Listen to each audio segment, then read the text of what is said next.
Trabalho de conclusão de curso, intitulado Determinação de lítio em saliva por espectrometria de absorção atômica, desenvolvimento de uma metodologia analítica e aplicação clínica. O meu nome é Marcos e a minha orientadora é a professora doutora Marina Verzão Antunes. Bom, pessoal, o carbonato de lítio ele é um medicamento estabilizador de humor que é utilizado no tratamento de pessoas que têm transtorno de humor bipolar. Quem tem essa doença, ela alterna períodos de humor normal com períodos de depressão e mania. Cerca de 30% das pessoas que têm transtorno de humor bipolar tentam pelo menos uma vez na vida a prática do suicídio. Então, o carbonato de lítio ele é importante também como efeituante suicida. Até os dias de hoje, ele ainda é utilizado como primeira escolha no tratamento da bipolaridade. Por não se ligar a proteínas, o lítio ele tem uma distribuição não homogênea nos tecidos do organismo. E cerca de 95% dele é eliminado através da urina de forma inalterada. O estado estacionário do carbonato de lítio é de 12 horas após a última administração e tem que decorrer no mínimo 5 dias após o início do tratamento. Aqui no Brasil, o carbonato de lítio é comercializado em comprimidos de 300 mg e de liberação imediata e 450 mg de liberação lenta. Bom, o lítio ele possui uma janela terapêutica extremamente estreita, que varia de 0,6 miliequivalentes até 1,2 miliequivalentes por litro. Abaixo desse valor, a terapia pode não estar sendo tão efetiva, assim como acima começam a ser observados problemas de toxicidade. Em casos mais severos, convulsão, a pessoa pode entrar em coma e um caso mais extremo é levar ao óbito. O lítio ele tem uma competição pelos canais de captação de sódio. E o que quer dizer isso? Que a pessoa que toma carbonato de lítio ela não pode ter uma dieta pobre em sódio, porque vai acontecer dela reter muito lítio no organismo e pode então acontecer uma intoxicação. Existe o fármaco teofilina, que ele pode ser ele é um depurador de lítio e pode ser utilizado na situação de que a pessoa esteja intoxicada. Devido a essa janela terapêutica do carbonato de lítio ser muito estreita, o monitoramento ele tem que ser efetuado frequentemente. E hoje o preconizado é através de punções venosas. Nós percebemos no nosso estudo que as pessoas não fazem monitoramento terapêutico, e principalmente por ter dificuldade em fazer a coleta de sangue venoso. Então, a saliva ela apresenta-se como uma alternativa potencial para melhorar a adesão ao tratamento. Outras vantagens que a saliva tem é a coleta simples. Nós utilizamos o dispositivo Salivete, que é o que está demonstrado na figura. Existem outros dispositivos, mas a gente utilizou esse. Ele é um dispositivo muito simples. Compreende um cilindro de algodão que vai inserido na boca e ali a pessoa fica por aproximadamente 2 minutos, então rápido, né, a coleta rápida, até sentir que o cilindro de algodão está completamente embebecido com saliva. O custo do dispositivo é relativamente baixo e a principal vantagem é que é um método não invasivo. Sabe-se que a excreção de lítio na saliva é em concentrações maiores do que a excreção no soro. Uma das explicações é que o lítio ele tem a capacidade de gerar uma hiperfunção das glândulas salivares e isso vai potencializar o processo de difusão passiva. Então, o objetivo do nosso estudo foi desenvolver e validar uma metodologia analítica para quantificar lítio em saliva por espectrometria de absorção atômica com forno de grafite e aplicar na prática clínica, sempre correlacionando com as concentrações encontradas do soro.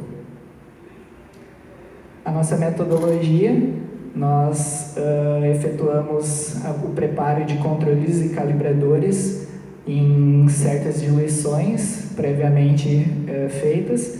Os calibradores compreenderam pontos de 0,15 a 3 miliequivalentes. Podem observar que está bem abaixo e bem acima da janela terapêutica, porque com isso a gente quis pegar o quê? Se o paciente tem adesão ao tratamento, uma dose mais baixa, e se o paciente, por algum motivo, esteja intoxicado, por isso esse valor tão elevado.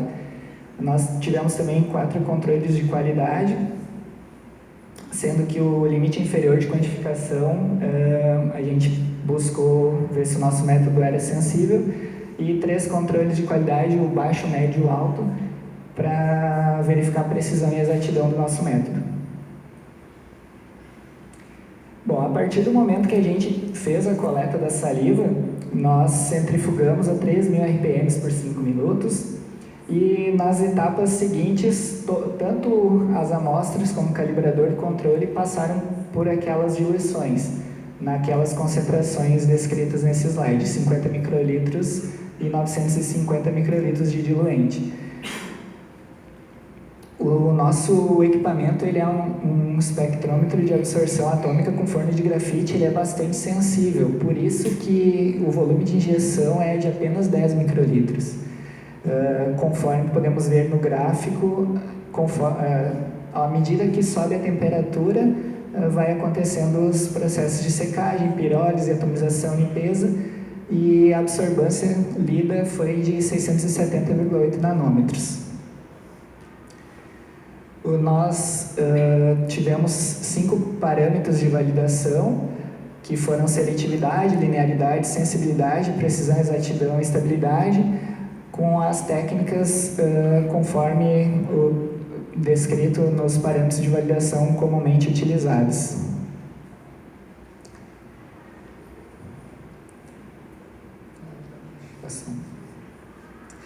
Então, a gente tem uma parceria com o CAPS aqui de Novo Hamburgo, e nós pegamos uma lista com todos os pacientes usuários de carbonato de lítio e fizemos o agendamento via telefone. Nós dávamos preferência para o que ficasse mais cômodo para o paciente, se fosse a coleta aqui no CIES ou no CAPS Centro. Nós coletávamos sangue venoso e saliva, e no momento do agendamento a gente perguntava para o paciente o horário que ele toma na noite, porque a gente precisou respeitar o período de vale, né? O estudo ele foi aprovado no Comitê de Ética e Pesquisa da FEVALE. O nosso estudo teve a participação de 46 pacientes, todos eles maiores de 18 anos. Tivemos que excluir 7 pacientes, 2 por não adesão à terapia, 3 dificuldade de coletar saliva e 2 pacientes foi dificuldade de coletar sangue venoso. Tivemos 4 recoletas, 6 meses depois da primeira coleta, totalizando então 39 pacientes e 43 pares de amostra. O período compreendeu março a setembro de 2018. Então, os nossos resultados, o método ele foi linear, com um resultado bastante satisfatório, tendo um R mínimo aceito de 0,99.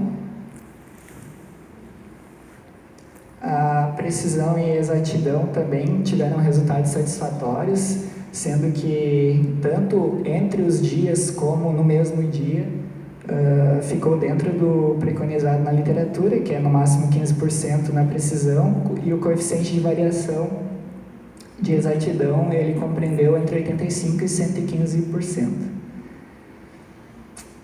Nós armazenamos a nossa amostra em 2 temperaturas, que foi 4 graus, que é a temperatura de refrigeramento de geladeira, e menos 20 graus, que é a temperatura de congelamento.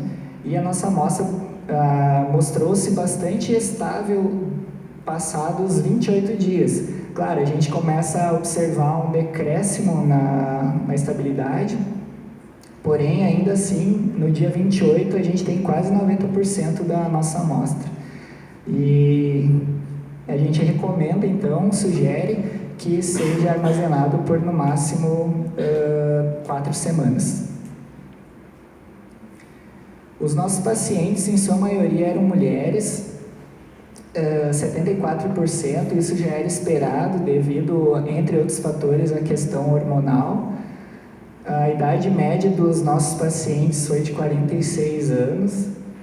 Os pacientes, eles relataram no momento da entrevista que tiveram 67% dos pacientes, eles têm outras doenças que tratam além da bipolaridade. Isso já é visto, então, no próximo item, que é o uso concomitante de outros fármacos, sendo que 73% dos pacientes tomam até 4 medicamentos concomitantes ao lítio, né? Os mais citados foram o ácido valproico, que também é um estabilizador de humor. Ele pode servir como adjuvante em caso se o paciente ele tem um transtorno bipolar muito severo. E os outros 2 medicamentos mais citados foi o escitalopram, que é um antidepressivo, e o antipsicótico haloperidol. Esses 2 medicamentos, eles são potencialmente perigosos, porque eles, concomitantes com o lítio, eles podem ter efeitos tóxicos, eles potencializam o efeito do lítio. Então, nesse momento, seria importante a orientação do farmacêutico, né, de não fazer com que o paciente tome esses 2 medicamentos no mesmo momento. Deixar um intervalo entre eles, né. O tempo de tratamento com carbonato de lítio teve em média de 7 anos, e a posologia média diária que os pacientes tomavam era de 600 a 900 miligramas. Todos os pacientes, eles relataram pelo menos um efeito adverso e correlacionaram esse efeito adverso com o lítio. Os mais citados é fadiga e cansaço, 79%, tremores nas extremidades, 72%, e aumento de peso, 62%, e perda de urina involuntária, 33%. Um outro estudo de Rosa, em 2006, também encontrou os mesmos efeitos adversos como os mais citados. Bom, a gente pode perceber que houve uma ampla variabilidade nas concentrações, tanto de soro quanto de saliva, sendo de 0,18 a 1,2 miliequivalentes no soro e 0,24 a 1,81 na saliva, com uma média sérica de 0,57 e média salivar de 0,92 miliequivalentes por litro. Outros estudos também encontraram correlação semelhante na variação sérica, porém, outros estudos também apresentam uma concentração salivar um pouco mais elevada, né, que chegou a 2,04 miliequivalentes por litro, de média. Nesse gráfico, quero mostrar para vocês como o nosso método, como as matrizes são bem correlacionadas. As matrizes soro e saliva têm um R de 0,831. Em estudos anteriores, os pesquisadores encontraram um R de entre 0,695 e 0,775, e apenas um estudo, por curiosidade, eles dialisaram a saliva, eles retiraram o material mucinoso da saliva, e aí sim a correlação ficou um pouco maior, porém o N deles era de apenas 10 pacientes.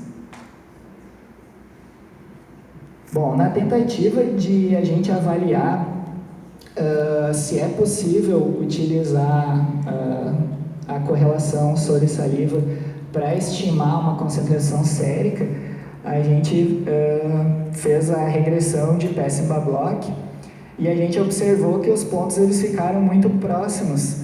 As concentrações de lítio estimadas ficaram de 0,22 a 1,06 miliequivalentes, e enquanto no soro eram de 0,18 a 1,02, bastante próximos.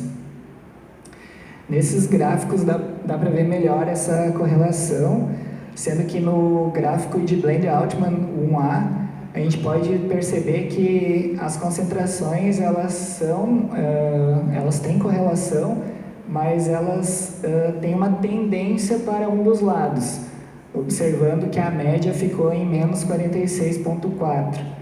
E o gráfico 1B de Pessima-Bloch, a gente pode ver melhor essa situação. Podem ver que a correlação existe, mas elas estão pendendo para o lado superior, né, do lítio salivar.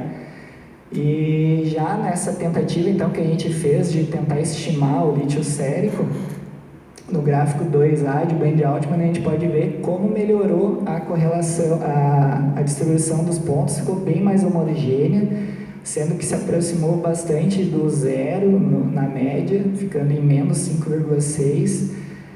Também observado no gráfico de Pessima-Bloch 2B, que mostra que agora sim existe uma tendência, os pontos, as concentrações seguem a linha de tendência do eixo zero, porém, o que a gente observa ainda? Que apesar dessa alta correlação, ainda existe uma ampla variabilidade entre as concentrações, o que faz a gente dizer que não é possível hoje somente a saliva isoladamente para prever exatamente nível sérico. Outros fármacos e até drogas de abuso são precisamente mensuradas na saliva, né? Mas então não é o caso do lítio. Mas aí a gente pensou, será que existe uma possibilidade de utilizar a saliva na prática clínica? E a gente observou que sim. 25 dos nossos pacientes, eles tiveram a concentração estimada no salivar, a concentração de lítio salivar de até 0,9 miliequivalentes. E 21 deles estavam subdosados, estavam abaixo da concentração do limite inferior da janela terapêutica. E os 4 pacientes que estavam acima, eles estavam bem pouco acima do limite inferior, eles estavam apenas 0,01 e 0,02 acima.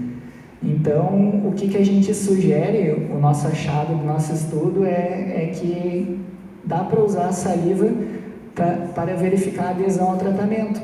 A gente pode ver se o paciente está aderindo ao tratamento e se a terapia está sendo efetiva, né?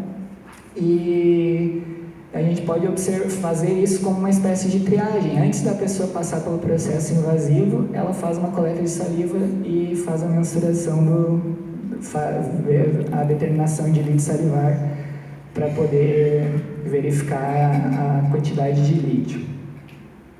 Nós também tínhamos como ideia verificar as concentrações superiores, né, acima do limite da janela terapêutica máxima, mas nenhum paciente apresentou esse dado, então não foi possível correlacionar efeitos adversos com essas concentrações.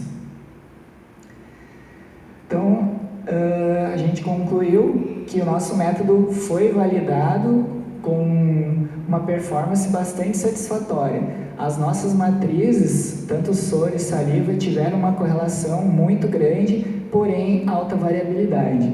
E o nosso achado clínico que sugeria então as concentrações de lítio salivar como uma espécie de triagem para verificar se o paciente está subdosado e se ele tem adesão à terapia com um limiar de 0,9 miliequivalentes por litro. Muito obrigado.